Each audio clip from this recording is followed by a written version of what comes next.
Salut à tous les amis, aujourd'hui c'est Team Reptile, on se retrouve dans une nouvelle vidéo pour parler des Morelia viridis biac.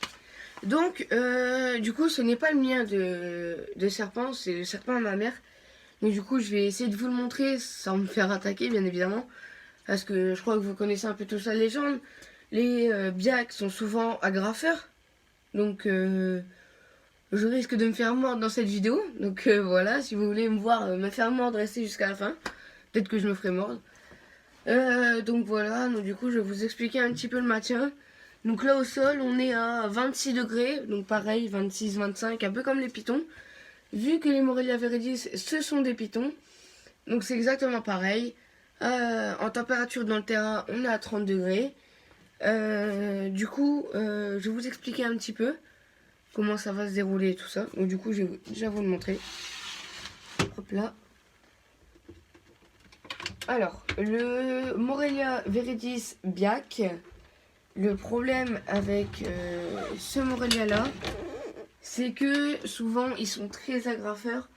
Les gens en ont peur et du coup les abandonnent ou les redonnent à des gens. Et puis voilà. Donc, c'est une espèce qui coûte excessivement cher quand même. Ça c'est vrai, j'en ai pas encore parlé dans mes vidéos, mais c'est un prix quand même d'avoir un serpent. Donc hop, je vais mettre dessus, ce sera plus simple pour moi. Donc du coup c'est pareil que les bois et ainsi de suite. Il faut bien évidemment les prévenir. Quand on arrive, il faut les laisser le temps de se réveiller. Il faut pas aller brusquement d'un coup. Il faut peut-être y aller d'un coup, mais pas non plus comme si on tapait dessus. Donc, du coup là pareil, je prends le petit crochet. Et puis voilà, donc, du coup, hop. Voilà, elle est déjà en mode attaque. Alors elle a mangé samedi, hein, donc normalement je devrais pas trop avoir de problème. Elle a plus faim. Hop, je vais laisser se dérouler. Vas-y, déroule-toi. Donc voilà, donc du coup je vais vous parler un petit peu de cette espèce. Alors c'est une espèce qui change de coloris très régulièrement. Enfin régulièrement peut-être pas. Elle change de coloris. Donc c'est-à-dire que là elle est encore petite. Donc elle est rouge. Mais avant ça, avant d'être rouge, elle était bordeaux. Elle est pas très contente. Bon bah voilà quoi. Regardez, je vais vous montrer un petit peu. Hop, ça peut attaquer. Hop, en plus elle aime pas trop la caméra.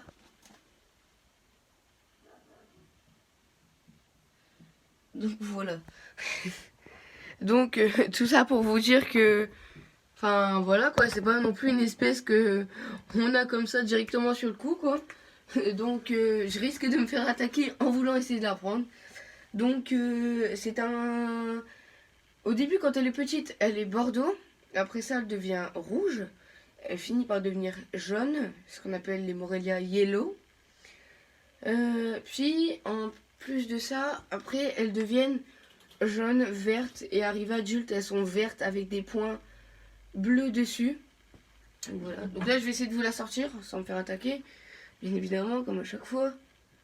Hop, directement elle tape. Obligatoirement elle se sent menacée, donc du coup voilà. Hop, allez viens. Donc voilà. Je vais montrer un petit peu comme ça. Donc là elle est déjà assez grande hein, je trouve, parce que franchement pour un Morelia c'est... Hop.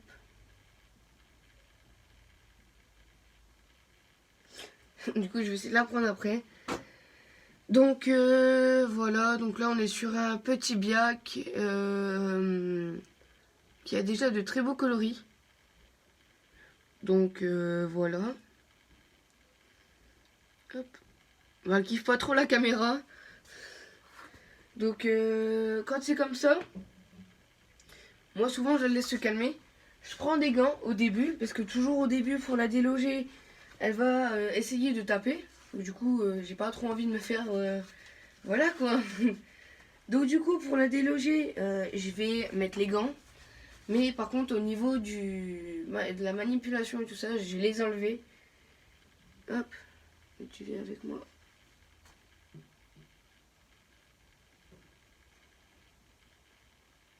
Hop.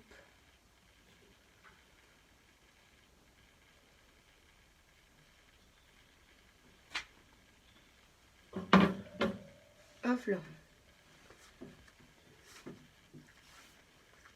Donc là, hop.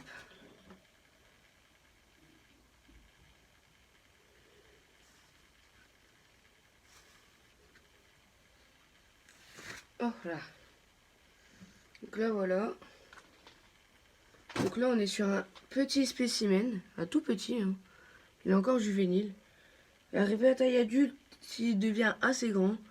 Donc c'est pareil que les boas, toujours prendre par dessous, jamais mettre sa main devant son visage parce que du coup elle peut se sentir attaquée et attaquer quoi. Donc voilà.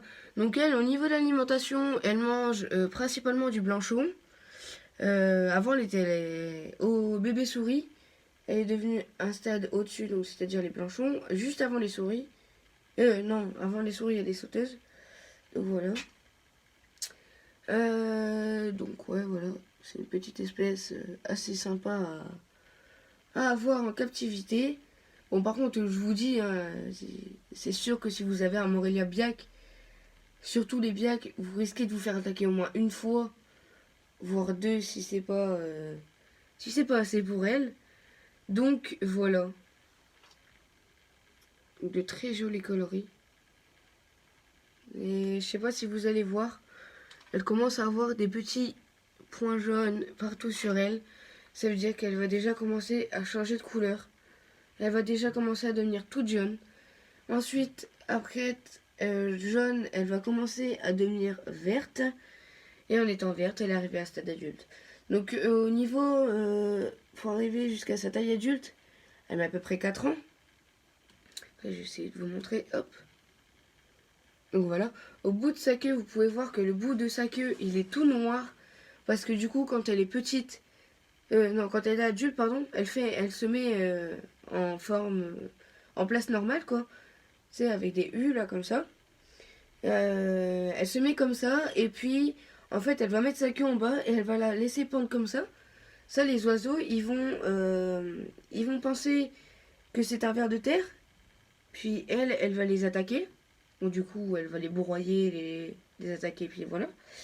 Donc, voilà, donc en fait, c'est une espèce de petit leurre. Hop là, je vais la remettre là-dedans tranquille. Allez, vas-y. Hop, on va fermer tout ça.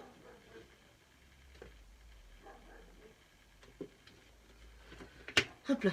Donc là, on est sur un Morelia viridis Biak juvénile. Mais arrivée à taille adulte, pour l'instant, elle est logée dans un petit terrain, comme ça. Parce que, justement, elle a besoin de pas trop avoir d'espace. Parce que si elle a trop d'espace, c'est comme je vous disais dans une vidéo précédente, elle va s'abîmer le museau. Parce que du coup, elle va voir qu'il y aura de la place et du coup, on va essayer de sortir. Donc voilà, on remet toujours la sonde dans le terrain. Alors, par contre, les Morelia viridis, vous attendez pas à ce qu'ils bougent dans la journée. Parce que c'est un serpent nocturne. Donc du coup, il va bouger la nuit. Donc voilà, c'est une petite espèce assez cool, assez sympa à voir. Bon, bien sûr, elle accroche quand même, mais voilà. Après, si on y va avec les bons gestes, là c'est parce qu'elle est juvénile. Mais en arrivant au stade adulte ou pré-ado ou adolescent, quand on va dire ça, et ben elle va un petit peu se calmer. Et puis il faut la manipuler régulièrement pour lui apprendre que l'homme n'est pas une menace. Donc c'est ça aussi que certaines personnes ne comprennent pas en fait. Donc voilà. Son terrain, c'est pareil, on lui a mis des fausses plantes et tout ça. On lui a mis de la sphène parce que du coup il lui faut l'humidité. Nous on l'arrose tous les soirs. Enfin on la pulvérise pardon, tous les soirs. On fait bien attention que les petites gouttelettes d'eau du vaporisateur ne rentrent pas par ses narines. Sinon, elle pourrait nous faire une infection pulmonaire. Donc voilà. Par la suite, quand elle sera plus grande, on essaiera de faire un terrain planté. Là, niveau température, c'est pareil, on est à 30 en haut, mais là, vu que je l'ai ouvert, on est redescendu jusqu'à 23 degrés. Donc ça, faire très attention. On est sur de l'éclairage UV. En lampe chauffante, on n'est pas sur une lampe chauffante qui éclaire. On est sur une lampe chauffante en céramique qui donne que de la chaleur et qui donne pas de lumière. Donc je sais plus si j'ai la boîte ici. Je crois qu'on doit être sur une lampe, une très grosse lampe. Une 700 watts, je crois, c'est ça. Il est marqué dessus. Ou une 200, je sais plus. Bref, la plus grosse lampe qu'ils font. Lampe chauffante. Donc, ben voilà. Donc c'est tout pour cet animal. Je vous dis dans la prochaine vidéo. Peace, c'était Team Reptile.